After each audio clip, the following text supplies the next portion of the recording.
Hello everyone, welcome to e-learning module facilitated by Nitya NewLearn.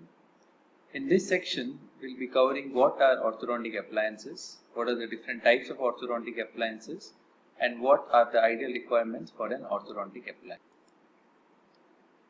Success of an orthodontic treatment depends on the appropriate selection of the appliance, the timing of the treatment,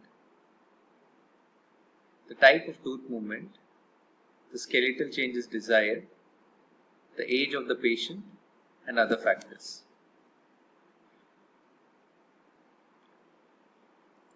Orthodontic appliances has evolved steadily since the development of the specialty, but the rate of change has accelerated significantly in recent years.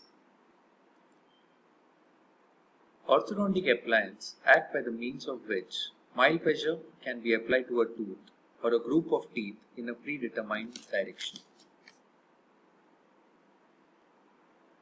Orthodontic appliances are devices which apply force to the teeth and jaw bone to effect dental or skeletal changes that are aimed at correcting malocclusions. They are defined as a device which create and or transmit forces to individual teeth or a group of teeth and or maxillofacial skeletal units so as to bring about changes within the bone with or without tooth movement, which will help to achieve the treatment goals of functional efficiency, structural balance, and aesthetic harmony. Key to the success of orthodontic appliance depends on the careful selection of the appliance and its skillful management. Now, orthodontic appliance can be classified in a number of ways. Based on whether it's active or passive, they are classified as active orthodontic appliance or passive orthodontic appliance. Active orthodontic appliances are those which bring about movement of the teeth. This may either incorporate active forces within the appliance or transmit forces from another source, usually the muscles of mastication or circumoral musculature. Example for this are all removable and fixed appliances that bring about tooth movement. Now coming to passive orthodontic appliance. Passive appliances are those that maintain the position of the teeth. They are commonly used for space maintenance after the premature loss of deciduous teeth or for the maintenance of tooth position after the completion of active mechanotherapy. Examples for this are space maintainers and retainers. Now, based on patient's ability to remove the appliance from the oral cavity, orthodontic appliances are classified as removable orthodontic appliance, fixed orthodontic appliance, and semi-fixed orthodontic appliance. Removable orthodontic appliances are so called because they are designed to be fitted and removed by the patient. They can be active or passive.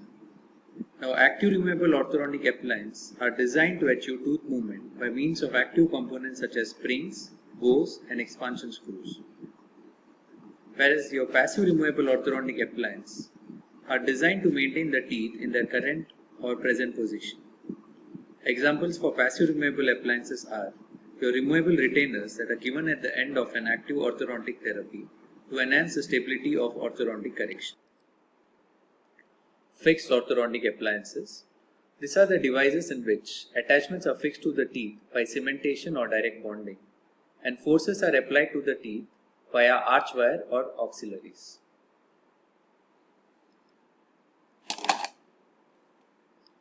Coming to active fixed appliances.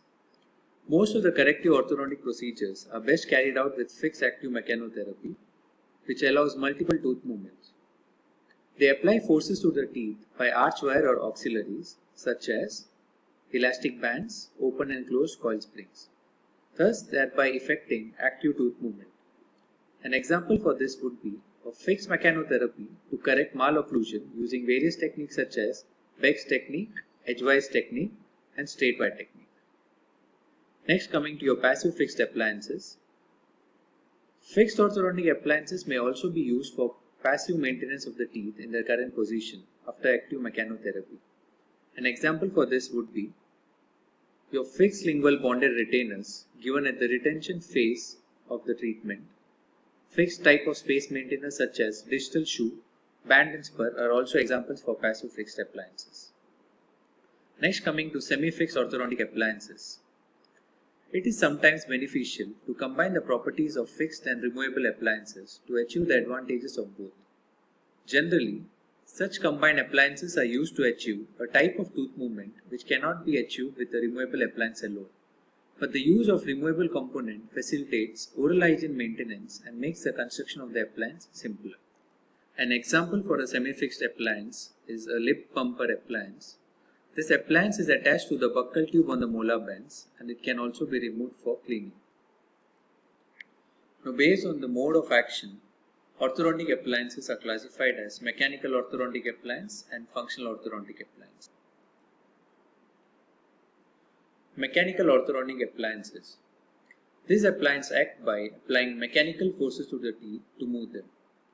They possess active components such as spring, screws, arch wire, elastic, etc. that generate mechanical forces. These appliances include removable orthodontic appliance and fixed orthodontic appliance. The extraoral force appliance, that is the orthopedic appliance that apply heavy orthodontic forces to bring about skeletal changes, also come under this category. Now coming to functional orthodontic appliances, they are also known as your myofunctional appliance. In contrast to mechanical appliance that generate and apply mechanical forces to the teeth, the functional appliance utilize natural forces of the orofacial and masticatory musculature for their action. Instead of applying active forces, they harness and transmit the natural forces of circumoral musculature to the teeth and to the jaw bones. Functional appliances generally cause a change in the surrounding soft tissue envelope of the teeth, thereby leading to a more harmonious relationship of the jaws to each other and to the other bones of the facial skeleton. An example for this would be your Frankel's functional regulator and oral screen. Ideal requirement of orthodontic appliances. All appliances should be comfortable to wear and should be readily accepted by the patient. Now, an ideal requirement of orthodontic appliance should fulfill following three requirements: the biologic requirement, the mechanical requirement, and the aesthetic requirement. Coming to biologic requirement, the appliance should bring about the desired tooth movement efficiently. It should be well tolerated by the oral tissue, that is, it should be biocompatible without causing any allergic or toxic reactions. While inducing the desired tooth movement, it should not produce any detrimental effects on the teeth such as root resorption, periodontal ligamental damage, or tooth non-vitality. The appliance should not interfere with normal growth. It should not interfere with normal functions, that is, your mastication, deglutition, and phonetics. It should not move any other teeth which are not intended to be moved, that is, it should not move the anchor teeth.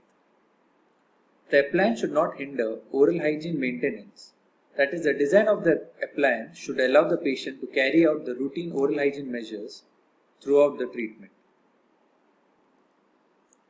Coming to mechanical requirements, the appliance should be able to deliver control forces of desired intensity for a desired duration in the desired direction. It should be sufficiently strong to withstand the stresses of oral functions. It should not be overly bulky and uncomfortable for the patient to wear. It should be comfortable to wear and readily acceptable by the patient. The appliance should be versatile, that is, it should be able to correct various types of malocclusions and should be able to bring about different types of tooth movements. The appliance should be simple to fabricate and should allow repair in case of any damage. It should be easy to activate the appliances. Coming to aesthetic requirement, the appliance should be aesthetically acceptable to the patient. It should not draw attention and must be as inconspicuous as possible. The duration of orthodontic treatment is long when compared to other dental procedures. Thus, the appliance, because of the appearance, should not interfere in patient's professional and social life during the orthodontic treatment.